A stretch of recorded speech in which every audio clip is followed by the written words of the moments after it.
Picture this. It's June 24th.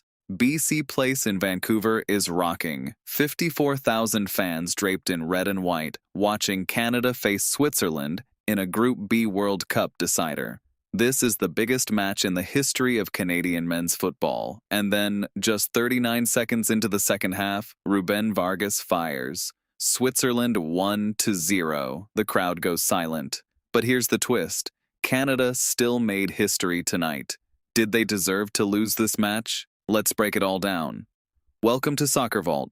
I break down every World Cup 2026 match that matters, 3 times a day, every single day. If you haven't subscribed yet, now is the time. The knockout round is here, and you do not want to miss a single breakdown. Let's get into it. Let's set the scene properly. Group B going into matchday 3, Switzerland on 6 points at the top, Canada on 4, Bosnia-Herzegovina on 3, and Qatar already eliminated. The Swiss needed only a draw to win the group. Canada needed a win, though they also knew a narrow loss could still see them through as runners-up depending on the Bosnia-Qatar result running simultaneously. The pressure on Canada was unlike anything their football program has ever faced. This is a co-hosting nation playing at BC Place in Vancouver, their home. The crowd was sold out and absolutely electric, expecting to witness something historic. Canada came in on the back of a stunning 6-0 demolition of Qatar that sent shockwaves around the world, followed by a gritty 1-1 draw against Bosnia-Herzegovina. 4 points. One result from making knockout round history. But one massive question hung over this match.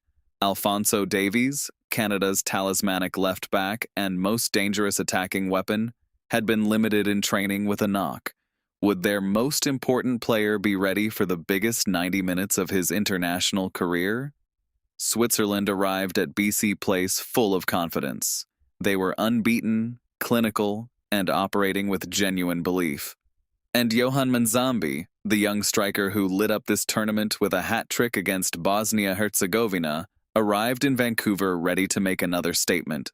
The first half belonged entirely to Canada, and it was not particularly close. Fueled by 54,000 passionate fans at their backs, Canada pressed Switzerland high and relentlessly from the first whistle. Their midfield dominated second balls, created turnovers in dangerous areas, and carved out chances that repeatedly lifted the stadium to its feet. Alphonso Davies, injury concern or not, was electric down the left flank, terrorizing the Swiss right back with his pace, directness, and sheer determination. Switzerland, however, were disciplined and incredibly well organized. Head coach Murat Yakin set up in a compact 4-2-3-1 with 2 hard-working holding midfielders sitting deep and narrow to block Canada's passing lanes through the center. Every time Canada's attack tried to play into the feet of the forward line, a Swiss body appeared from nowhere. The shape was suffocating. Canada went into halftime at 0-0. Respectable, competitive, but not enough. They needed a goal. The crowd knew it. The players knew it.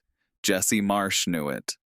And unfortunately for BC Place, Switzerland had already decided exactly how the second half was going to go. The second half was barely breathing before the Swiss struck. Just 39 seconds in, 39 seconds, Ruben Vargas received the ball wide on the right side of Canada's box, played a tight 1-2 with Johan Manzambi, and absolutely fired into the bottom corner. No goalkeeper in the world was saving that.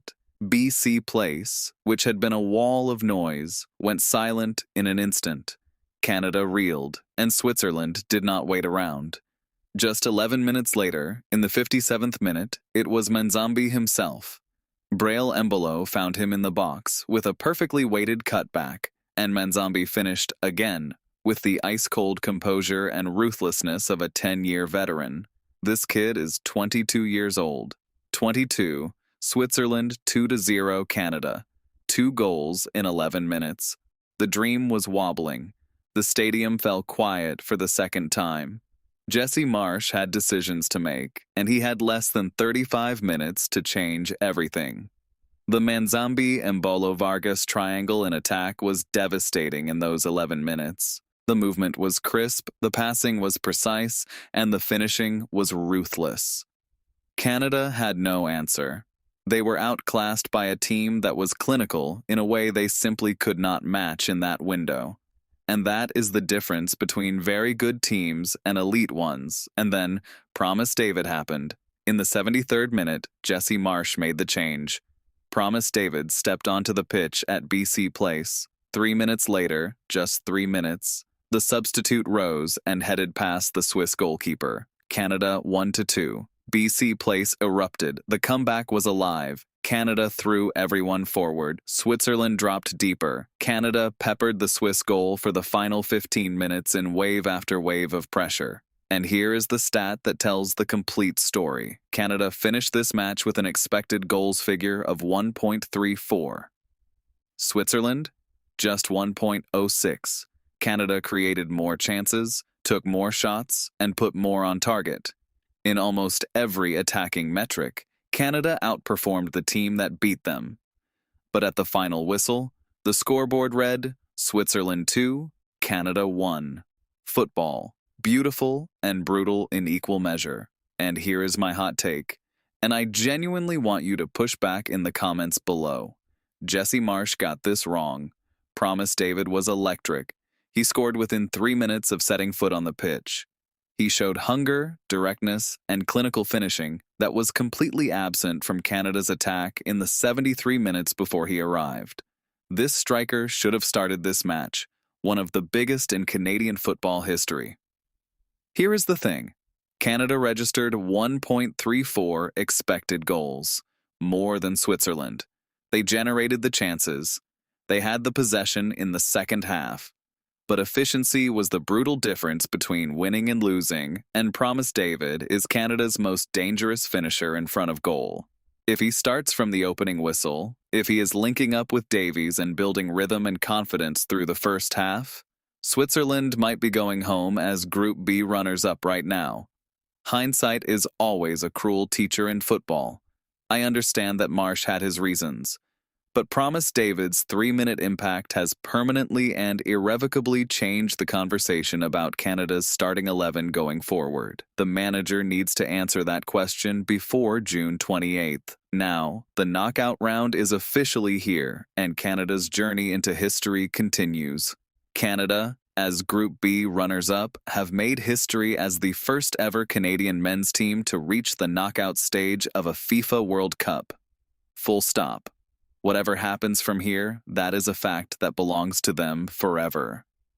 Their round of 32 opponent, South Africa, who secured their own runners-up berth from Group A with a 1-0 victory over South Korea on the very same match day. South Africa are an organized, defensively disciplined, dangerous team on the counterattack. They will not be overawed. They will not be intimidated. Canada will need to be at their absolute best. That means Davies needs to be fit. That means Promise David needs to start. And most importantly, Canada needs to convert their chances, because South Africa will make them pay for every missed opportunity. Switzerland, as Group B winners, advanced to face a third-place qualifier on July 2nd, back at BC Place. Another home game for Manzambi and company. The neutrals are already starting to wonder just how far this Swiss side can go. Canada is in the knockouts for the first time in history. This moment is real. This moment is theirs. And SoccerVault will be here for every single kick, every single breakdown, every single moment of Canada's first ever knockout campaign. Drop your take below. Can Canada beat South Africa? Should Promise David start? Is Alphonso Davies fit enough to play 90 minutes? Smash that like button if you are backing Canada all the way. Hit subscribe so you do not miss the round of 30.